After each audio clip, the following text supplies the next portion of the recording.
చీ. అయినా మీ వైఫ్కి ఎవడు సార్ వెంటపడి మరి ప్రేమించేది?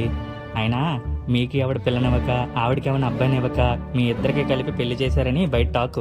అలాంటిది మీ వైఫ్కి ఎవడు సార్ లవ్ లెటర్ రాసేది? బాగానే యాడ్ చేస్తున్నారా? వెళ్ళి సినిమాలో ట్రై చేయి, జూనియర్ ఆర్టిస్ట్ ఛాన్స్ ఇస్తారు. సార్ నిజంగా నేను లవ్ లెటర్ రాయలేదు సార్. నేను నమ్మను. నువ్వెంత నిచ్చుడువో నాకు తెలుసురా, నాకు తెలుసు. నిన్ను నమ్మనురా. ఏ బావా, ఏంటి టూన్ మారింది? ఫ్యూజే కాల్పి చాలా ఏలైంది. అయినా ఇన్ని రోజులు నా మనసులో మట్టి నీకు ఎలా చెప్పాలో తెలియక ఆలోచించున్నా.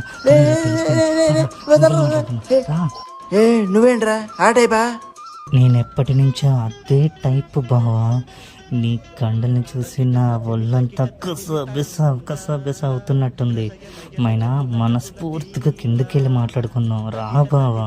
రే రే రే ప్లీజ్ రా, వదిలేరు బాబు, నీ కాళ్ళు పట్టుకుంటా ప్లీజ్. రే రే రే, నీకు అన్న తమ్ముడు ఎవరు లేరురా? రే రే రే ప్లీజ్ రా. లోకేష్ గారు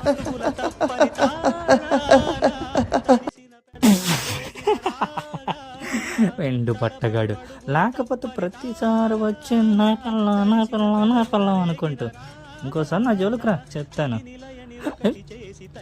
అయ్యి బాబా లోకేష్ గారు, అయ్యి బాబాయ్.